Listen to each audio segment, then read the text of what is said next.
5 seconds to go. Start.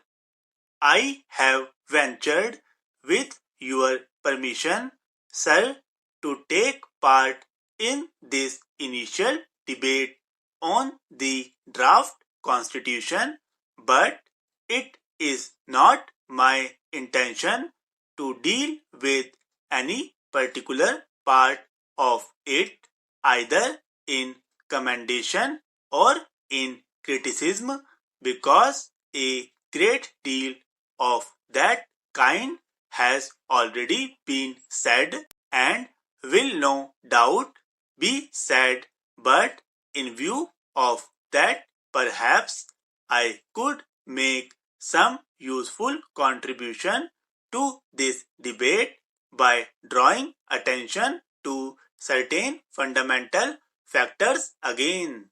I had thought that I could do this even more because in recent days and weeks I have been beyond the shores of India, have visited foreign lands, met eminent people and statesmen of other countries, and has the advantage of looking at this beloved country of ours from a distance.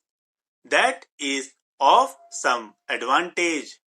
It is true that those who look from a distance do not see many things that exist in this country, but it is equally true that those who live in this country and are surrounded all the time with numerous difficulties and problems sometimes fail to see the picture as a whole. We have to do both to see our problems in their intricate detail in order to understand them, and also to see them in some perspective so that we may have that picture as a whole before our eyes. Now, this is even more important during a period of swift transition such as we have gone through.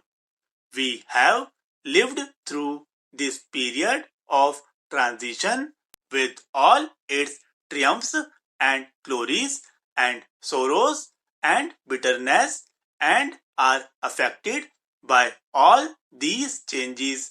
We are changing ourselves. We do not notice ourselves changing or the country changing so much, and it is quite helpful to be out of this turmoil for a while and to look at it from a distance, and to look at it also to some extent with the eyes of other people. I have had that opportunity.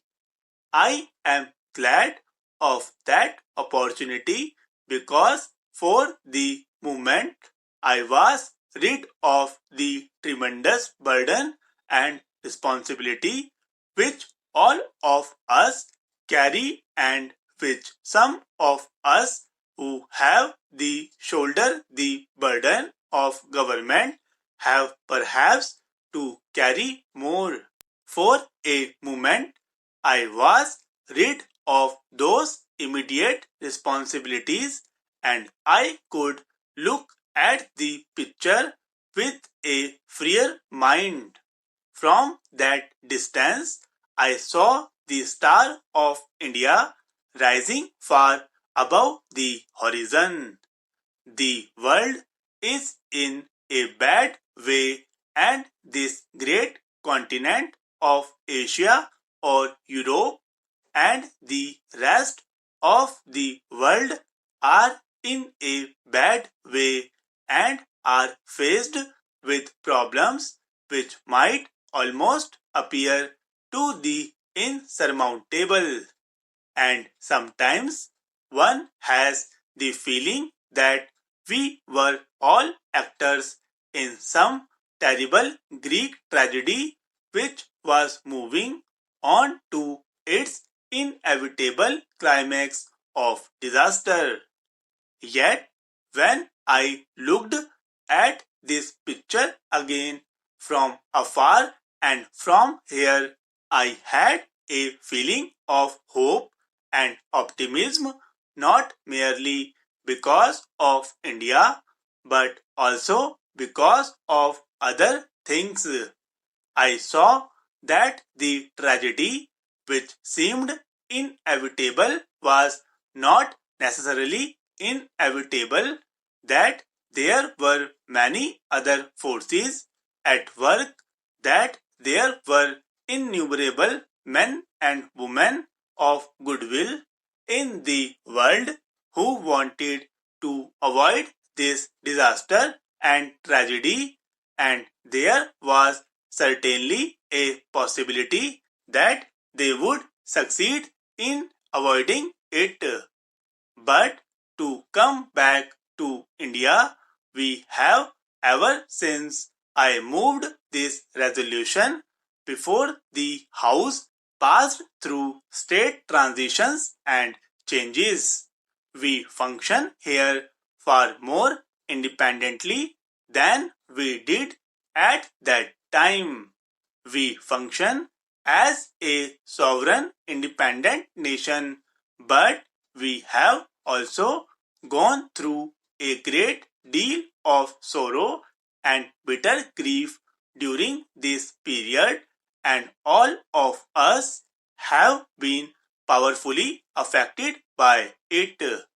The country for which we were going to frame this constitution was partitioned and split into two, and what happened afterwards is fresh in our minds and will remain fresh with all its horrors for a very long time to come.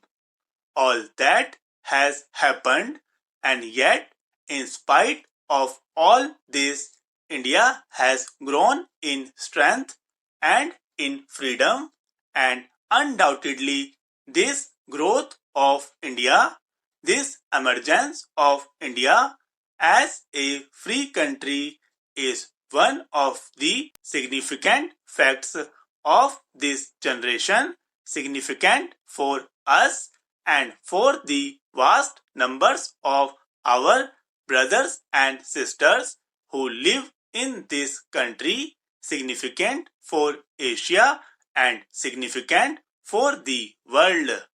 And the world is beginning to realize that India's role in Asia and the world will be beneficent role. Sometimes there may also be a measure of apprehension because India may play some part which some people, some countries with other interests may not particularly like. All that is happening, but the main thing is this very significant factor that India, after being dominated for a long period, has emerged as a free, sovereign, democratic, independent country, and that is a fact which changes and is changing history.